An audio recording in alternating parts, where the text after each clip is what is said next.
কে ঋতব্রত? দাদা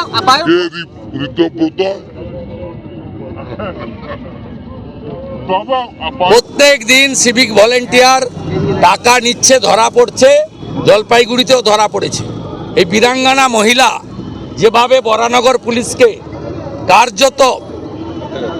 কার্যত যেভাবে তার সাহসের পরিচয় দিয়ে ন্যাকেট করে দিয়েছেন, মানে তাদের এই যে চৌর্যবৃত্তিকে ওপেন করে দিয়েছেন, এই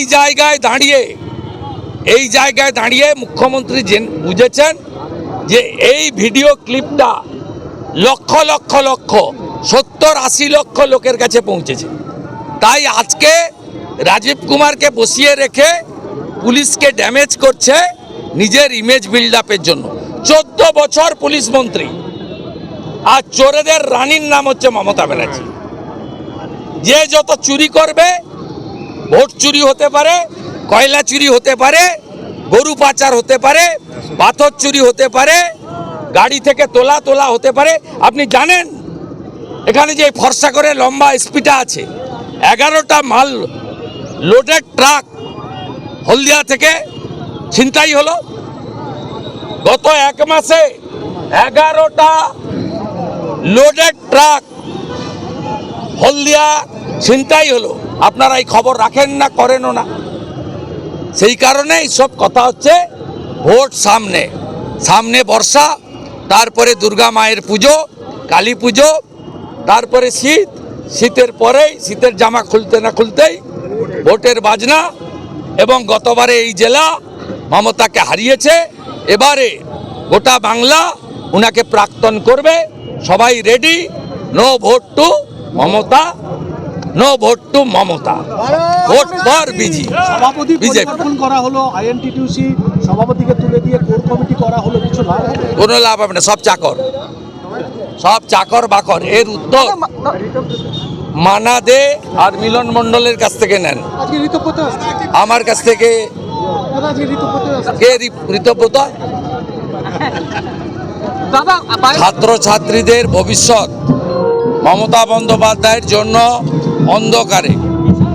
গত 7ই মে রেজাল্ট বেরিয়েছে, আজ পর্যন্ত কোনো কলেজ, কোনো জায়গায় যেখানে ফার্স্ট ইয়ারে তারা ভর্তি হবে এবং শুধুমাত্র সাধারণ পঠন পাঠন নয়, ডাক্তার, ইঞ্জিনিয়ার, ভোকেশনাল, ITI, কারিগরি, তাদের জীবনের পথটা তারা চিহ্নিত করবে। আজকে কোথাও পরীক্ষার নোটিফিকেশান হচ্ছে না, পরীক্ষার বলছি ভর্তির। তার কারণ হচ্ছে ওবিসি রিজার্ভেশনের জন্য 111টা কমিউনিটিকে মমতা বন্দ্যোপাধ্যায় বেআইনিভাবে ওবিসি করেছেন। তার মধ্যে 107টা মুসলিম জনগোষ্ঠী। এটাকে ইতিমধ্যে কলকাতা হাইকোর্ট ডবল জাজেস বেঞ্চ বাতিল করেছেন 2010 সালের পরে সমস্ত সার্টিফিকেট।